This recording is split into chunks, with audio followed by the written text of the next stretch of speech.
Welcome once again to Drinks with Steiny. Today I'm joined on the couch with Jeff White from TicketFly. Jeff, thanks for being here. Cheers. Thanks for having me, Dan.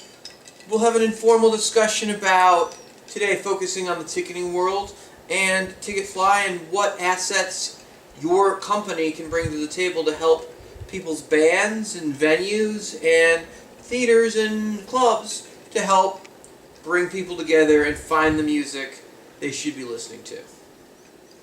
I appreciate you coming out. Start out with a little back history before we jump deep into it. TicketFly was created by the guys that started TicketWeb for the most part. Andrew Druskin particularly comes to mind, who sold the first online ticket ever, I believe? Ever. Bottom of the hill. Okay, so here's the guy that realized if you have a computer on your desk, you have a box office on your desk. That meant cash registers ringing all over the world without having a single person at Sound Warehouse dealing with selling a ticket. Paradigm shift. So TicketWeb created the online model. Ticketmaster wound up buying the whole company from Andrew and his partners, wrote him a check. He got to go away, take some time off. In the time in between, technology paradigm shifted out, more things developed. Andrew was sitting there drinking his espresso while he was enjoying his sellout money, his buyout money. Not even going to edit that out. His buyout money from Ticketmaster created the concept that he realized that there was a void in the ticketing world, and technology allowed that. And his non-compete was over. He could come back and create what the ticketing world was missing in his mind, and then came back and started TicketFly, and has done an amazing job with his investors to create this new model of hipper, younger, cooler ticketing. The Virgin Airlines of the ticketing world, if you will. So Andrew being the quarterback for the team, right? The CEO, Right. And the face of the company. And North America being the new frontier of cool rock and roll, as we see it, at least from here. Right. And you guys have brought on an amazing client list, almost as if you were trying to. Guys like Seth Hurwitz, Danny Zalesko, The Independent in San Francisco, Peter Shapiro, Brooklyn Bowl. Austin City Limits. Burning Man. I mean, the list goes on. Very cool clubs all over the nation. Phoenix, Tucson, whatever we're talking about, you guys are in the mix. The Roxy in LA. I mean, you sell tickets for Nick Apple. That's cool within itself, right? Yeah, absolutely. So, you've got this amazing list of clients. You guys are young, you're hip. You're focusing on that for the most part, although it seems like Andrew's got bigger eyes, and the concept of getting our parents' bands on your system is not too far off the radar too. That the Journeys and the Skinners and the Steve Millers will continue to see more and more of those as time goes on, because I imagine there'll be a critical mass coming to all acts. Not just the younger, hipper club and theater stuff, but the big amphitheaters at some point too. I assume. They can't not be in somebody's radar. The band part of it? Didn't bother. Taking over the world of ticketing in general. Competing with the elephant. Yeah, absolutely. I mean, we want to take on the right project, the right projects, not just any project. So we're not looking for to provide ticketing for just the entire market. We want to specialize in the things we do really well. That makes sense. I mean, build smartly and do it over time. But it seems like you guys are deep into it quickly. You've surpassed a lot of other competitors that were already in the game. Your technology is great. Your social media, cutting edge. Very hip company. It seems like where the younger, cooler promoters want to be. Critical mass. Absolutely. I mean, they want to know where people are coming from. So they want to know that their friends are influencing people, that they've attended so many shows, that they've been, what's working, what's not working. So that's one of the things that the analytics really backs up into. The data. Okay, so let's dig into that a little bit. This is something you guys can capture. You can take for your clients and give them back the information of who came, here's their email address, here's their address, here's their phone number. But on top of that, you can start to string it along over a period of time.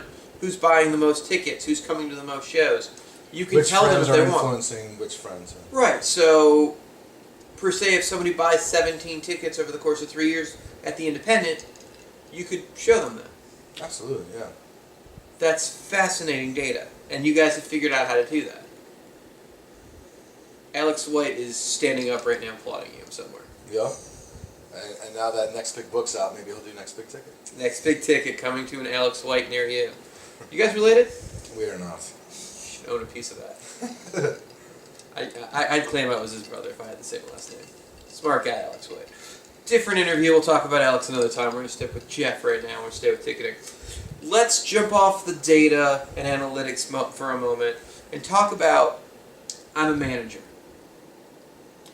What do I do to influence my market through ticketing? How can TicketFly help me? Well, TicketFly will not only tell you who's coming to your shows, but they'll tell you, which fans they're basically the most influential fans in your market, the people you want to focus on, right? The tastemakers, your Malcolm Gladwells, if you will. Exactly. So the people who are actually moving the tickets for you, the people who are actually going to the shows and Facebooking and tweeting, those are the people you really want to know what they're doing and see. The people the hipsters are following. Absolutely, yeah. The trendsetters. Cool beats, the early ins. And that's what TicketFly shows you is the trends. The early adapters. Yeah, absolutely. So Okay. once you have that data, you're able to run things a little more efficiently. You know what's worked. It's like driving down the street with before you had no dashboard, you didn't know your gas or your speed, and now you actually can see those things. So it makes it just much more, you have all the data at your fingertips. Okay, and Ticketmaster is still there. Their product, their system, still competing. Are they following? Are they leading? Is it a little bit of both? Well, they do what they do well, and we do what we do well. I mean, they kind of focus on the people who go to 1.2 shows a year, whereas we focus on the music community who are actively going to see shows and they really care about what's going on. Are you running for office? Because that seemed like a very stock answer that you've given out before. No, actually. Really? Because they do well, and we do well, and we do well. Well, I don't want to put down what they do because there is a purpose for what they do, and they do it well. I mean, you got to give credit where credit's due, but at the same token, we're focusing on things that is today and tomorrow, as opposed to things that how they have been, and just following the old paradigm. Because there's different parts of the model that aren't really being focused on in terms of the music industry in general. Right, because at the end of the day, you guys are selling tickets, but you're selling very cool tickets for the most part. Yeah, but it's more than the transaction. It's about understanding who's coming, what are they doing, who are they interacting with, to a point, where it's a really tight community. You could serve it up in a much more efficient. Okay, let's talk about this, because why do you care who's coming as long as you got the $13? Well, I mean, if you understand your crowd, you can cater to them better, right? So let's say why? they Does might it matter who's buying the ticket? Well, it matters how you can activate them. I mean, through what you can activate. What's the demographic? Who's going to the most shows and who's affecting your bottom line? So if I know where my people are going, I can lead them there better. Yeah, absolutely. And you can help me understand where they're going. Yeah, and that's what the data backs up, because the data is the data. You can use it in any number of ways. And, the key is, just having a better understanding of all the bits and pieces that make up that. So there's more important things than just getting the email list to blast my ticket buyers over and over again. Yeah, it's saying the right things to the right people at the right time. Okay, And providing the right thing. That did sound like a stock answer too, but I actually liked it this time when you threw it at me. So, alright, cheers to you. Okay, so you're moving in a good direction. You're growing. You've got lots of clients. You're the number 2 ticketing company in the space right now, I believe, next to Ticketmaster. You guys are the ticketing company, and clearly the cool ticket company. We feel good about our placement, yes. Okay, so it takes some serious marketing to brand yourself as the cool ticketing company and everyone else to appreciate that you are. You can't normally say you're cool and people go, no, they're not. But no one would question the fact you guys are the cool ticketing company. There's no question about that. You guys have done a great job with that. You guys are very cool. every shape about TicketFly screams, we are fucking cool. And if a band is being sold on your system, well, no, because this changes something. If a band is being sold on your system, it almost makes me think, well, they must be cool. This is where I found out about Black Keys in the first place. This is where I found out about Head and Heart. This is where I found out about the band that's about to break. All the 930 bands are on their system. But that's also the community aspect of it, right? And the more critical mass you have, the more valuable you can be to each other in that community. Well, yeah, and there's something to that, because in Portland, if you open up Monkeys ad in the weekly, you go, I don't know who that is, but everything Monkey does tends to be cool. I believe that they must be. Right, it's an endorsement brand sort of thing. Right, so I think you guys have built that brand where nobody's objecting to the fact that you guys are the cool ticketing company. And that actually helps the bands that are on the system that are coming up behind them. The younger bands are on the same ticketing system as Pepper and Slightly Stupid. They must somehow be cool by association. Yeah. Was that intentional? I mean, there was, it was about targeting the right things and elevating the brand within the community that we're trying to support and promote. So it was intentional to go after the right things and be part of, the right types of, know your core competency, know who your people are, and service them well. Okay, and speaking of service, let's talk about who your client is. So the fan is the venue's client, the ticket buyer, right? They're the venue's client, they're the band's client, they're the promoter's client. Your client is either the venue or the promoter. That's right. So the fan, is your customer and you're there to service them. You answer to the promoter because they set the rules. Right. Well, you're still working with the customer and it's their money and you're making them happy. You answer to the promoter, and then at the same time, you have two masters, right? Because you're trying to make the fan happy while making your client who allows you to sell the ticket. Well, hopefully we're working with our client to service the customer. Right, everyone in concert to make the fan happy. Because at the end of yeah. I'm a wordsmith, people. More about me later. So, at the end of the day, you're servicing two masters at least, and sometimes more, because the managers, the agents, sometimes want to have a voice too. And while you tend to just answer to the venue or the promoter, you still have to listen to the fan, still have to take in regard the manager, because at the end of the day, they control everything, and certainly don't want to upset the agent. So, a lot of people having a say in the system in general. With that in mind, how do you please everyone? Well, I mean, again, I hate to keep sounding like a broken record, but you do the right things for the right reasons. So the whole idea is that if it makes sense to do something a certain way, that's what you want to do. It's not about whose idea it is. So while there's a lot of different views and points of view, you try to take that into account, and you're not going to please everybody all the time. You're going to try to do the best you can with what the realities are and circumstances are in that particular case. Okay, and that sounded very unstereotypical for our industry. It doesn't matter whose idea it was, just the best idea? Yeah. Isn't it most important if it was my idea, though? If it's the best idea. Yeah, I don't know how that works. Coming from an industry point of view where my idea. Well, it's also kind of a technology thing where you're trying to solve a problem. So you're trying to come up with the best solution of the problem. Okay, great. Let's pivot and talk about that for a second. Technology is your forte. Not you personally, because you can barely send an email. But your company has definitely got an advantage on technology over most of them. Your service is an automatic thing. And you teach your clients how to use your system to benefit them. And you listen to them too. You guys throw a conference every year, I believe in San Francisco. Yeah, okay. So it's like a conference, but you fly on all these guys that use you regularly. All the partners, bring them all out. And you speak to them, and you bring in some inspirational guys that are making a shitload more money than they are. We hang out, we break bread, and it's the full relationship. Okay, so you're teaching them how to use the system. You're partying with them on your dime. You're schmoozing in a big way. You guys are great at. I apologize. Normally, I don't stop tape or edit these because it should be raw footage because I don't want it to feel like we're cleaning things up. In this particular case, we've got Lily Tomlin playing Spokane tonight as I'm promoting the show, and our production rep called in. Wanted to take the call in real time. but not to affect the interview, I turned off the camera so we didn't change the topic or lose interest. So we were talking about different ticketing items, and I want to jump right back into you, and I apologize to our dozens of listeners. But let's get back to the world of ticketing. I'm sorry, you were saying. Well, that's a broad opening. Where were we again? All right, well, maybe you weren't. Okay, so we're going to move on.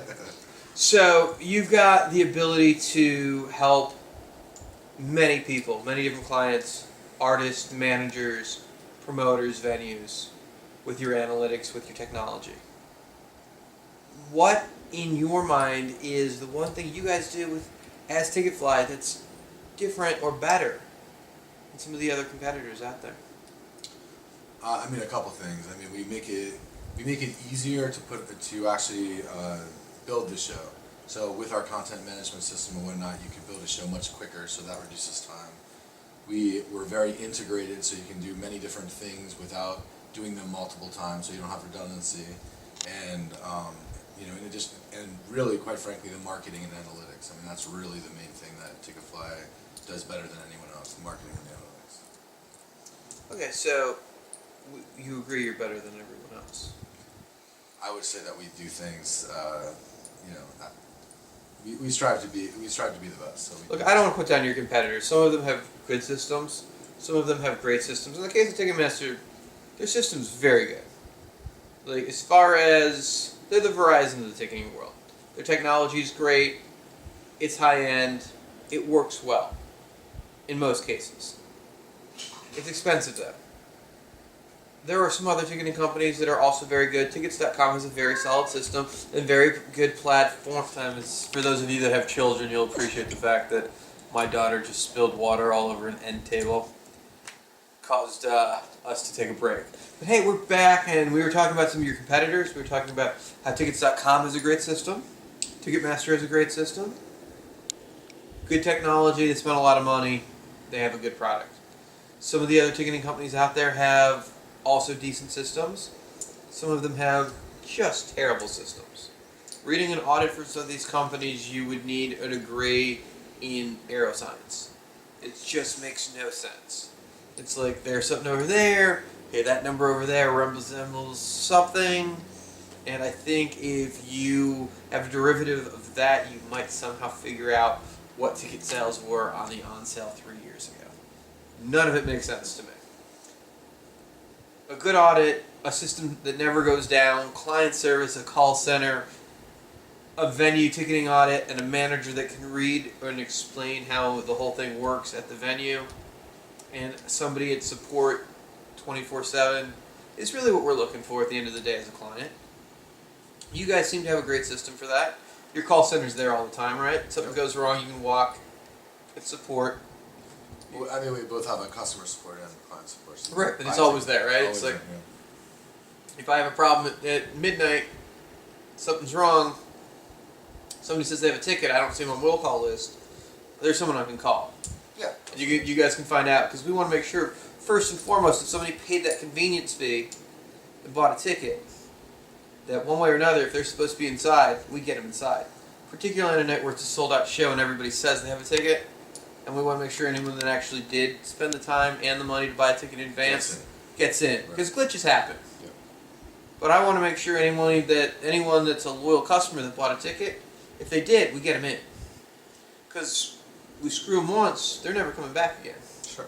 Plus I gotta give them their money back if we don't let them in. And you know that stuff's coming out on Monday morning. There's gonna be letters and calls, and the manager of the band's gonna find out about it, and I'm gonna look like a jackass. Never a fan of that ticketing system. Sure.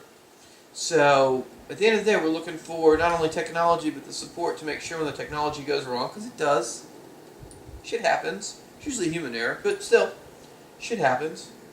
And there's problems with all the systems, which is why we need that support, regardless of who it is. But the easier the audit is to read, the better the technology. And that's the hope, Right. that you're as easy as to work with as possible for both the fans, the venues, the promoters, the managers, the agents. Looking for promoter friendly. And some of the ticketing companies aren't very good at that. You guys seem to have captured that. And it sounds like when you're doing TicketCon, which is what we were talking about earlier, You're listening to the promoters, what they want, the venue guys. FlyCon. FlyCon? FlyCon. I don't know why you'd use the word con. It doesn't seem like you guys are trying to con anybody out of anything. Oh, nice one. I agree. Alright, well. I'll be looking for my check, Andrew. Actually, ironically, I'm a Ticketmaster client. I'm not a TicketFly customer, which I think most of our viewers would be shocked to know since we do get along so well. Swimmingly, I would say. Swimmingly. But you guys seem like you're moving up in the world. Is there things that are on the move that we should be watching for from TicketFly? Yeah, I mean, just in general, you're going to see our reserve seating platform get much stronger and robust. You're going to see, just various features and functionality in the system that just make everything easier in general. So it'll be easier to buy tickets Yeah. for the fan at home. Easier to buy tickets, easier to put on the actual show, easier to run your business through TicketFly. So easier for the client. What about the ticket buyer? I mean, that's always that's always the what do you call it? Goal? The goal. That's always the goal. To try to work. That is a hard word to remember. Yeah, it is sometimes. I love that you have analytics down. Goal fucks you up every time. Well, I mean, it's a huge priority to make everything easier, less clicks, because you could always lose somebody at any additional step you have. So. And you taught me a word earlier that means sale. You guys call it Conversion. Conversion rate, right? Conversion rate. Yeah. The close. ABC always be Always conversion. Right. Coffee's for closers. Yeah. My name is Fuck You. That's my name. Anyway, apparently we're going to watch Glengarry Glen Ross, drink a little bit. I want to thank Jeff White and the fans of TicketFly for joining us today. If you need to get a hold of Jeff White, you can reach him at jeff@ticketfly.com. Yep. You can also tweet him. Can't tweet me. You're on Twitter. I am not. You are on Twitter. Yeah, I've never used it in my life. Okay, apparently don't tweet Jeff. You can find him on Facebook. You can also call his wife. She will take your calls. Or, because Haley's cool like that. Anyway, so you can reach Jeff at TicketFly.com, Dan at SquarePegConcerts.com, or tweet me at The Jew. That's right, The Jew, or SquarePegNW. I want to thank you guys for watching, and we'll see you soon on Drinks with Steiny.